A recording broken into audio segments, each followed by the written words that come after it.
se encuentra en el estado phi, es exactamente el producto interno entre phi a phi. El valor esperado de que B se encuentra en el estado phi. Y con eso puedo describir la dispersión.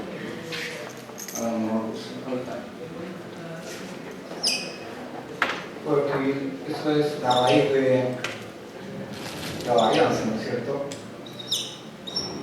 De A. Puede ser una estadística.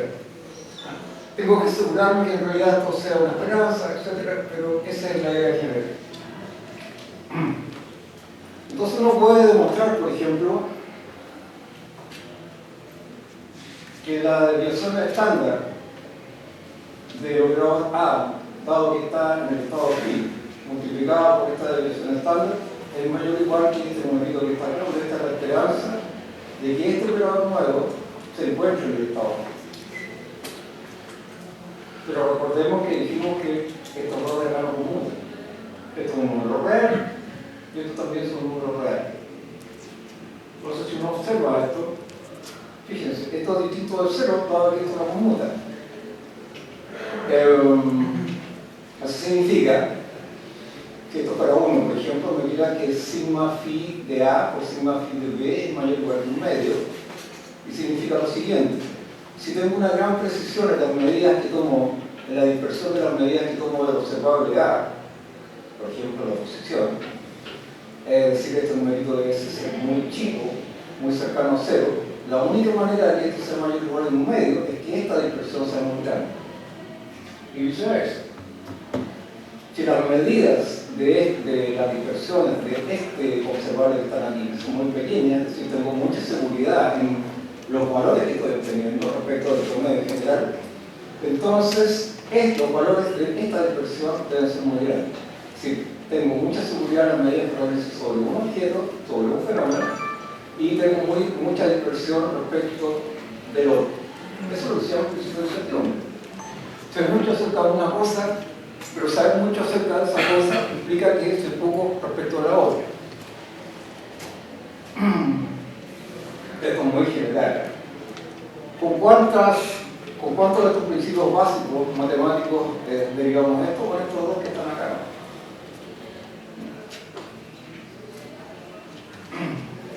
Bueno, el asunto que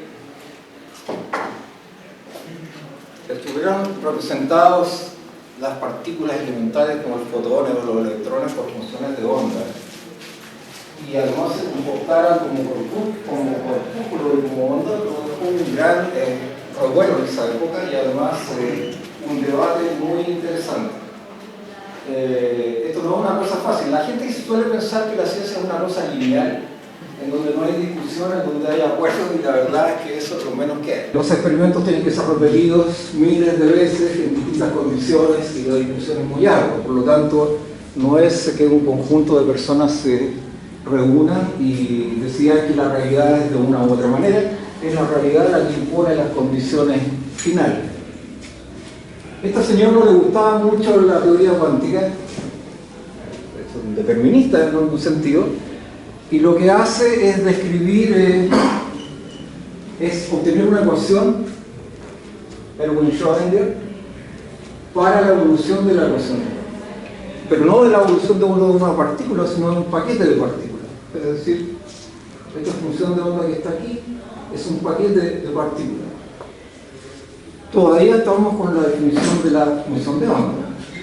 Todavía este problema sigue abierto y sigue en discusión en la época, hasta prácticamente el año 1935. Ahí está dibujado el gato, de Schrödinger. Es un chiste muy interesante, pero que lo persiguió durante toda su vida. La verdad es que vamos a explicar un poquito que esa paradoja es un poco absurda. El gato no es un objeto macroscópico, por lo tanto sería imposible encontrar un gato medio vivo, medio muerto dentro de una caja. Aunque puede haber alguien que explique. Bueno, el que da una versión probabilista de la función de onda es este caballero, es Max Born, y en realidad dice, bueno, lo que tenemos aquí, lo que representa la función de onda, y en realidad el módulo, si estamos hablando de una dimensión, el cuadrado del módulo de la función de onda no es otra cosa que la probabilidad de encontrar una partícula en una región determinada del espacio con un momentum determinado, o dependiendo de las variables o de las variables que uno quiera determinar. Podría no ser, por eso le digo, podría ser el fin o podría ser otro objeto, otro concepto matemático importante para nosotros desde el punto de vista de la física. Eso fue un gran avance, pero esta discusión de qué representa la función de onda es una discusión muy peliaguda que yo, como les digo, con mucho debate. Hay gente que no le gustaba esta dualidad entre la función de onda y la cuestión corpuscular, y con una concepción un poquito más mecanicista del objeto, del asunto, trataron de desarrollar una teoría alternativa.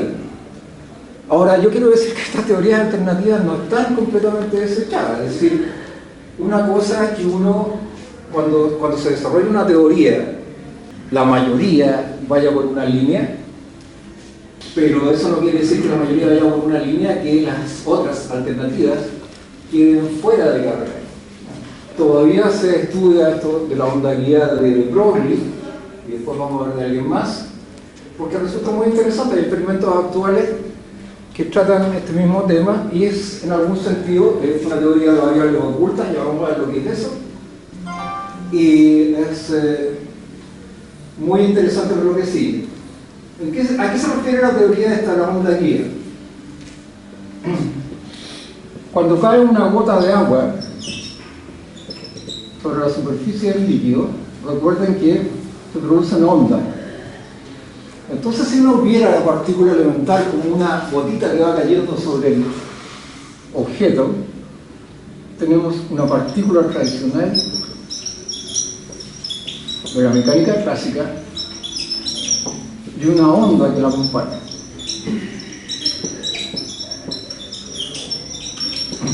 Bueno, la teoría de Broglie era eso lo que decía.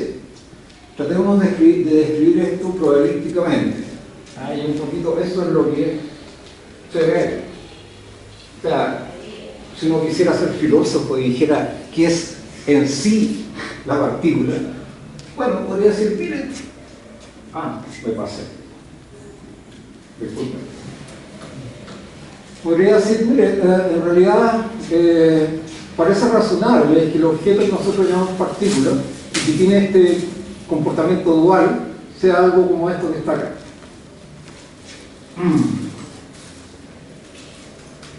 La teoría cuántica trajo intensas discusiones no solamente entre la gente que hacía física de partículas, sino además con la teoría de la relatividad. Bueno, es bien conocida esa frase de Einstein, que yo en realidad no sé si la dijo ni en qué contexto la dijo, pero que estaba muy lejos de lo que hoy día se supone que Dios no juega a los dados. No sé ni siquiera si Einstein en realidad era creyente o era una frase tirada al bolero. De manera que... Pero las cositas que están puestas aquí son ciertas. Las preguntas no determinismo, porque obviamente la teoría cuántica no es una teoría determinista en el estricto rigor. Ahora, ¿qué es ser no determinista? La teoría cuántica se ajusta a la realidad con una precisión impresionante y por lo tanto, en algún sentido, sí determina lo que estudia. Independiente que sea el experimento. Cuando hablamos de observador, por ejemplo, hablamos del experimento, no de alguien que está mirando así. Independiente que el experimento puede influir en el resultado final. Es una teoría antirrealista y no local. ¿Qué quiere decir no local? La teoría general de la relatividad, la teoría de Newton y la teoría especial de la relatividad son teorías locales. ¿Qué quiere decir local? Quiere decir que si yo tengo dos partículas suficientemente lejos y quiero transmitir información de A a B, lo puedo hacer solamente a una velocidad máxima constante, que es la velocidad de la luz. No puedo superar eso. O sea, no hay transmisión instantánea. A pesar de que la teoría de Newton es no local. Porque si ustedes observan, la transmisión de fuerza, Newton no dice nada acerca de la transmisión de fuerza, podría ser instantánea. Y de hecho, en su principio, en una nota al pie de página, dice, bueno, esto es bien extraño, dejo al resto que lo solucionen. Pero está claro que él entendía que había un problema con la transmisión de las fuerzas y con su definición de fuerza. Esa es una teoría no local. La teoría de campos, después que dice que en realidad son interacciones que tienen un valor en cada punto, supera un poquito ese dilema, pero no lo aclara totalmente. Bueno, ¿qué pasa con la teoría cuántica? ¿Es una teoría local o es una teoría no local? Si es compatible con la relatividad general, debiese ser local, es decir, no puedo transmitir información a una velocidad mayor que la velocidad de la luz. Pero, como en ciencia, nunca faltan los pesados. Estos señores que están aquí, de nuevo Einstein, el señor Podolsky y Nathan Rosen, escribieron un artículo en el Physical Review en 1935, pensemos la antigüedad que tiene esto, que dice lo siguiente, eso es de un viejo, es real. Einstein ataca la teoría cuántica. O sea que esto produjo gran revuelo, no es una cuestión nueva. Y lo que describen ellos, lo que pasará a denominarse después como la paradoja de Einstein-Podolsky-Rosen. Dice que esta teoría, la teoría cuántica, es incompatible con la relatividad general y por lo tanto es antirreal. ¿Qué es eso? Es el llamado fenómeno de entrelazamiento cuántico. Hoy día aparece a cada rato en el diario. Hay un científico muy famoso que se llama William Asper que realiza experimentos todos los días y todos los días le contestan que hay un loophole, una laguna en el experimento que en realidad no confirma lo que hace. O sea, pone partículas, les voy a explicar en qué consiste el entrelazamiento cuántico primero. Acuérdense que las partículas están representadas son estados ahora, que son elementos de espacios de Hilbert, si no lo quieren desde el punto de vista matemático, funciones de onda. Entonces supongamos que tenemos dos fotones. En el artículo esto es lo que explica, ¿no? Está explicado matemáticamente con ecuaciones, desigualdad, etc. Y es correcto. Entonces si tenemos dos partículas entrelazadas, las juntamos en algún momento, las ponemos cerca, a los dos estados, y después los separamos. La distancia de lo que los separemos es irrelevante. Millones de kilómetros, 10 kilómetros, 20 kilómetros. De hecho, creo que Asper ha realizado experimentos con partículas localizadas a 20 kilómetros de distancia. Entonces el problema, y está este problema de Bob Alice, si ustedes abren el entrelazamiento cuántico, siempre los experimentadores se llaman Bob y Alice. Entonces lo que dicen, las partículas a nivel cuántico tienen asociados muchas características como el spin, que uno identifica con el giro, a pesar de que se supone que no es lo mismo, es una característica. Entonces, uno conoce teorista Bob y Alice, y uno realiza un experimento sobre la partícula con Bob. Entonces, instantáneamente la partícula que está al otro lado cambia su estado. Esto parece genérico, ¿no? Así que están enamoradas las dos en algún sentido muy abstracto. ¿Y por qué esto resulta incompatible desde el punto de vista matemático con la teoría de la relatividad? Porque la información que estoy transmitiendo supuestamente desde un punto al otro es instantánea. Pero hay un problema. Einstein estaba muy contento con esto, porque suponía que la teoría la teoría cuántica llegaba hasta ahí. Voy a hacer un pequeño break. Este es Born, que revisitó la teoría de Broglie de la onda piloto y dijo en realidad lo que pasa es que hay variables ocultas que nosotros desconocemos en el momento en que relacionamos las dos partículas. Y por lo tanto no es que la información se transmita de forma instantánea, sino que en algún sentido las dos partículas ya conocen información importante desde el momento mismo en que se entrelazan. Esto es bien complicado de entender, pero es así. Y siguió con su idea de la onda piloto, o sea, la mejoró y la explicó de una manera un poquito diferente. Eso es lo que se llama teoría de variables ocultas. O sea, hay variables ahí que en realidad están influyendo para que esto suceda.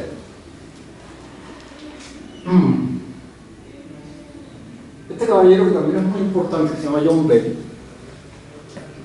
desarrolló el famoso teorema de Bell. Les voy a mostrar una cosa que es anecdótica en 2 minutos. Esto fue demostrado en 64, imagínense, la discusión empezó en 35. En 64 Bell escribe su artículo. Dice, y esto si se acepta el uso de las probabilidades clásicas. Matemáticamente la imposibilidad de que una teoría determinista y local, la teoría de la relatividad, pueda reproducir todos los resultados de la mecánica cuántica, resultando en este sentido incompleta. Se trata de una desigualdad que permite distinguir correlaciones cuánticas de clásicas.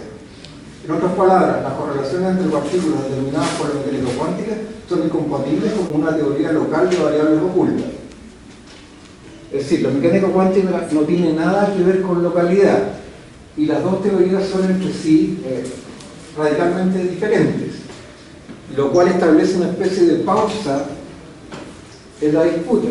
No es que haya resuelto, está diciendo que una teoría sirve para describir el mundo cuántico y la otra teoría para describir el mundo macroscópico, pero no dice nada de si hay una interrelación entre ellas, absolutamente nada. Pero es una especie de tregua para que todos se queden contentos. La relatividad especial resulta a nivel macroscópico y la mecánica cuántica es una teoría construida o aplicable a los fenómenos de partículas muy pequeñas.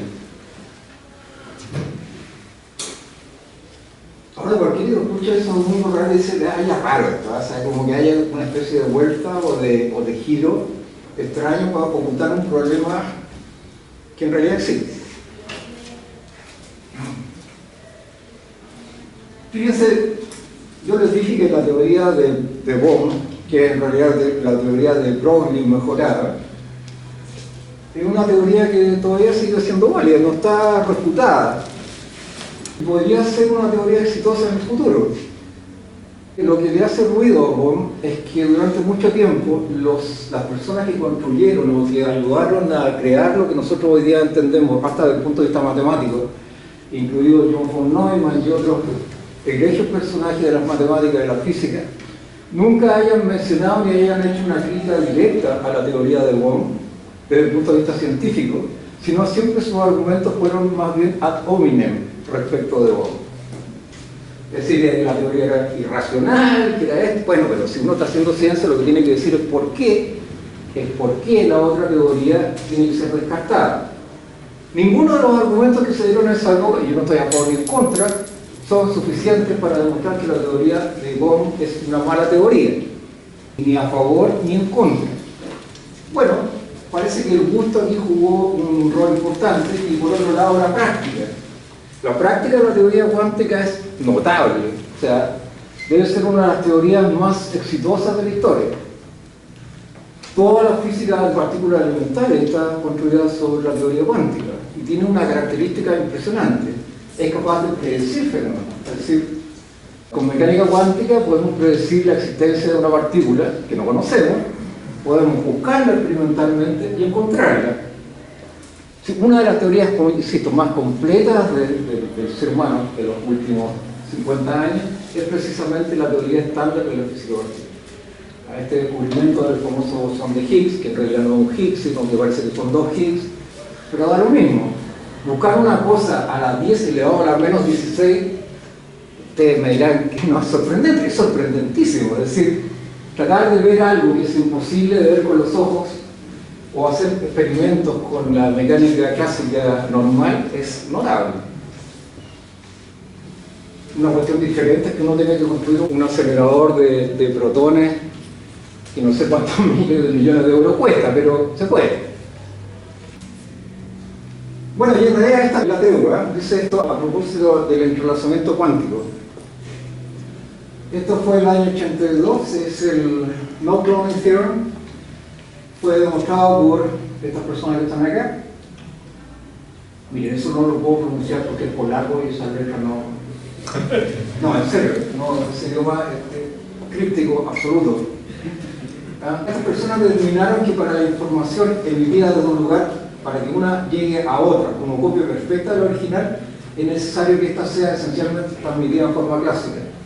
A pesar de que en el caso cuántico una copia parcial podrá ser posible. Es decir, hay un grado de información que se transmite a la otra partícula en el entrelazamiento, pero si yo quiero saber en realidad desde el punto de vista de la física todo lo que pasa ahí, necesito eventualmente transmitirlo clásicamente, o sea, a la velocidad de la luz. Es decir, podría hacer algo una partícula que está a 2000 millones de años luz lejos de mí, pero indefectiblemente voy a tener que llamar por celular a la otra persona para agregarle antecedentes. Es decir, la copia, la información que yo tengo al otro lado es incompleta. ¿Puedo hacer una pregunta? Dime. Estas dos partículas que están en el entrelazamiento cuántico, ¿cómo las pones en ese estado de entrelazamiento? O sea, ¿qué significa eso? Tienes que hacer un experimento, tienes que desarrollar un experimento en un laboratorio, con técnicas de laboratorio. No me preguntes porque yo no soy experimental. Yo llego hasta ahí. Ya, vamos a invitar a un colega mío que es muy conocido, que es Leopoldo Soto, para que algún día nos explique exactamente cómo se hace estos experimentos. Yo sería capaz de poner dos fotones, con suerte soy capaz de poner dos peras en un lugar, imagínate, dos fotones. Y ponerlos en estados determinados, menos. O sea, son partículas distantes que están en el... No, tú las partículas las generas, tienes las dos partículas inicialmente en dos estados conocidos, tú los conoces, tú sabes cuáles son los dos estados. Y lo que haces después es separarlas. ¿Cómo las separas? No tengo idea. Pero los experimentos dicen que los separan a distancias bastante considerables. Eso es lo que digo, a William Aspect lo han no sé si postulado, pero han pedido su premio Nobel hace mucho tiempo. Pero la verdad es que cada vez que publica algo, aparece en otra revista algo que dice, sí, pero ¿sabe? Falta esto. Entonces, eternamente la pregunta queda en veremos. O sea, es una cuestión de letra. Ahora el entrelazamiento de todas maneras sirve, es útil. En criptografía cuántica, hacer un montón de cosas, es útil. Computación cuántica, sirve. El problema es que cuando las cosas sirven mucho, a veces puede ser dramático porque oculta cuestiones que son esenciales y que uno deja de ver porque pierde interés.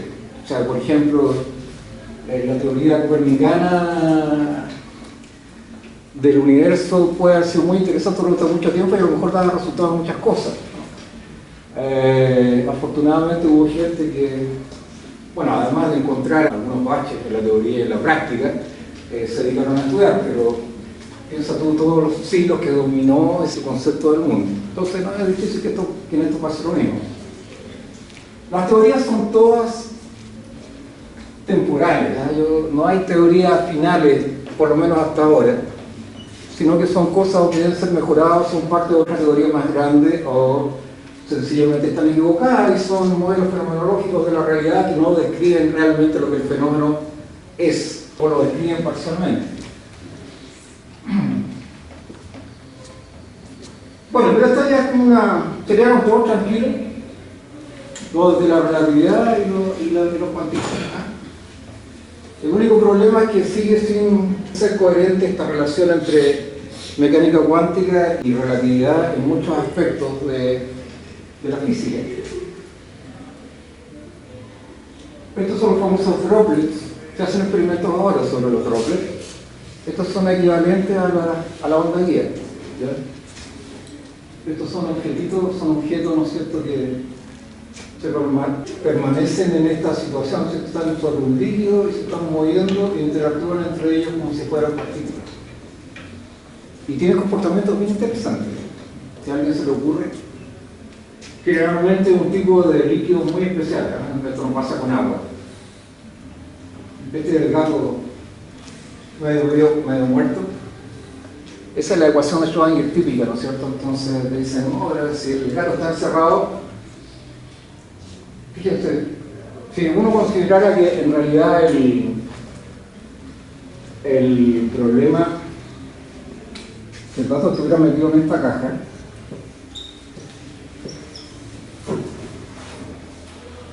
supongamos que fuera una partícula que está aquí, la energía de esa partícula, si esto fuera una línea, el operador que representa la energía, este pedacito, omega. Entonces, y la partícula no tiene ninguna interacción con otra, entonces el operador, aquí hay un dominio, ¿no es cierto? Tiene una frontera, las funciones de onda toman valores sobre la frontera, entonces, bajo condiciones adecuadas, uno puede demostrar que los valores propios, el espectro de este operador es un espectro discreto, el espectro representa la energía del sistema, ¿sí? Y los estados diferentes asociados al espectro, son todos discretos.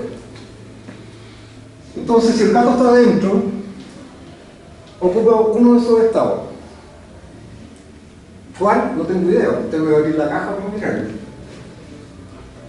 Ahora, no es que no ocupe ninguno, en alguna parte está el gato, lo que pasa es que yo lo ignoro. Abro la caja y resulta que como yo interacciono con el gato al hacer el experimento, insisto, el experimento de mecánica cuántica, cuando dicen el observador, no es el observador que se pone con lentes a mirar la caja, sino que tengo que hacer un experimento. Es el experimento el que influye en el resultado final. Entonces, cuando yo hago el experimento, saco la caja, abro la caja, el resultado que obtengo, del resultado que obtengo de lo que yo veo, no se deduce en qué estado se encontraba el gato dentro de la caja. No sé. Porque resulta que yo ya interaccioné con el gato, interaccioné con el sistema, ¿ok? A pesar de que yo sé que ocupaba cualquiera de esos estados que están ahí. Eso es todo. Es tan simple como esperar, un problema que en la práctica no importa ninguna dificultad para nadie.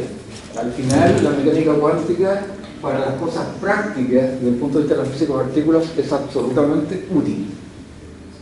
Así que el gato este con un ojo menos, es como una especie de zombie, claro.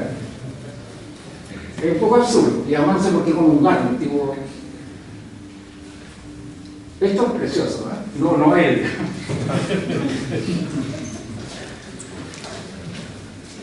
En Costa del Muerto no hay nada escrito. Esto es, bueno, el artículo en que Dirac describe el electrón como partícula elemental es notable desde el punto de vista de la matemática. Es la cosa más elegante que he visto.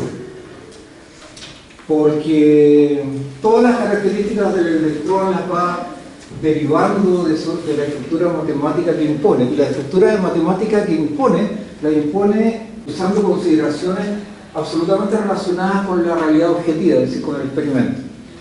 Les voy a mostrar enseguida, no sé si en 2 minutos, el artículo, y todos firmaron la lista, ¿no? Andamos una lista corriendo. ¿Alguien tiene la lista? Parece que ustedes la lista. ¿A alguien le falta firmarla, no? Anoten todo lo que puedan. Correo electrónico, por favor, clarito. ¿Ya? Y como les dije a las personas que están al principio, no es para acosarlos, sino para darle información.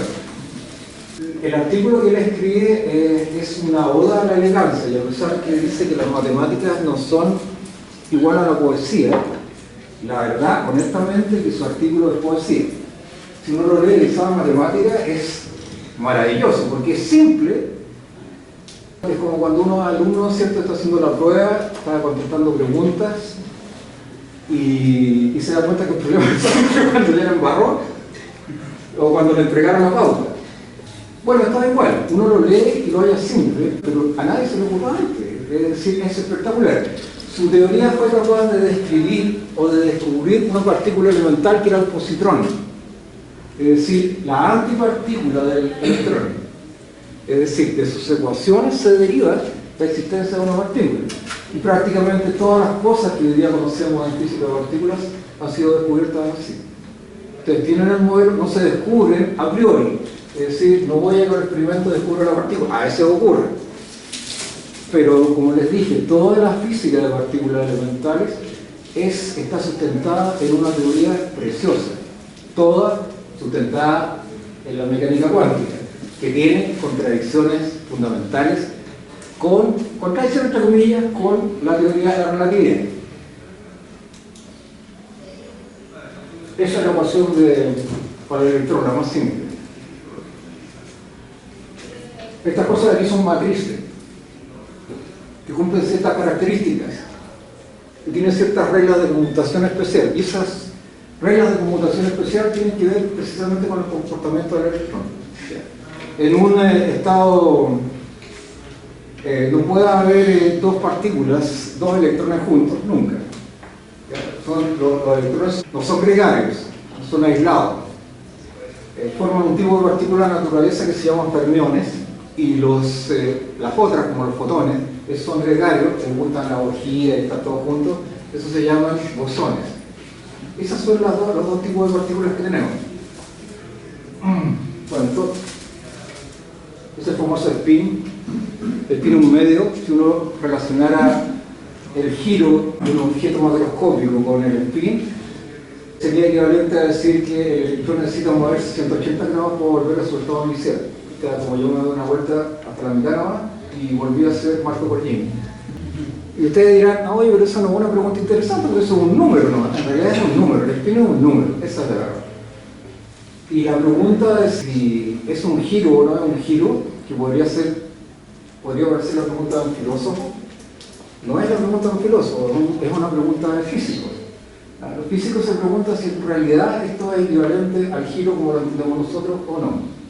Y hay gente que se dedica a tratar de interpretar ese numerito que está ahí. Ahora, ¿por qué es importante toda esta cosa? En la naturaleza existen 4 fuerzas fundamentales.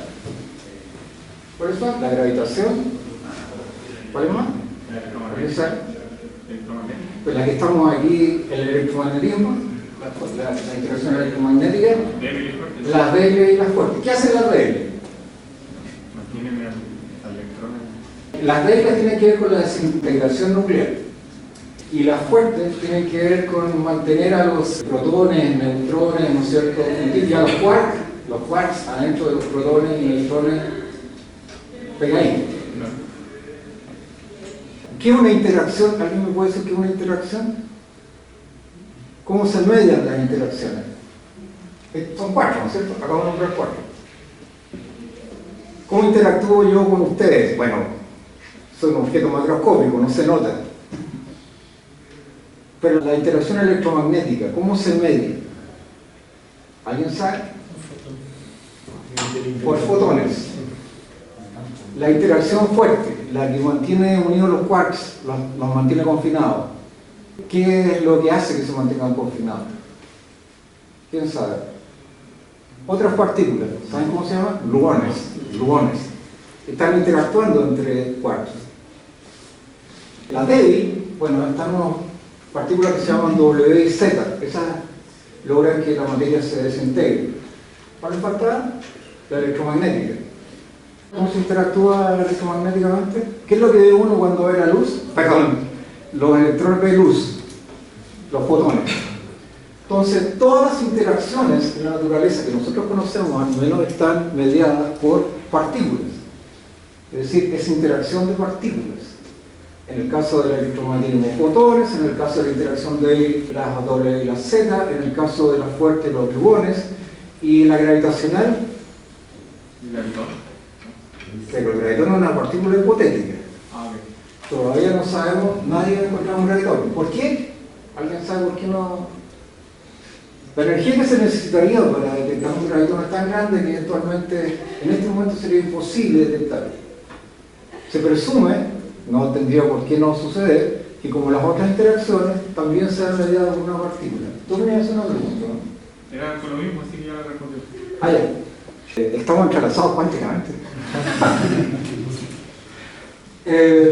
Por eso es importante entender esta estructura. Hay un coffee break, entonces no quiero que se lo pierdan tampoco. ¿Alguien tiene alguna consulta? Mañana va a ser más largo y en matemática, así que no va a ser tan coloquial, sino que con ecuaciones. Les puedo mandar el artículo de GAC para que lo vean. Y cito, se puede bajar el curso entero, está en la web. Toda la información que necesitan del Congreso está en la página. Y en la página del Departamento de Matemáticas los libros son gratuitos, se bajan gratuitamente, no se le cobra a nadie, no queda registro, ni huella, de que se lo bajaron. No se asusten porque yo les mando email, va a ser durante un periodo corto, o sea, 3 días. Después no lo pueden seguir molestando. Si alguien quiere contactarse con nosotros, por favor, cuando quieran. Quiero decir además que el Departamento de Matemáticas, este es un curso.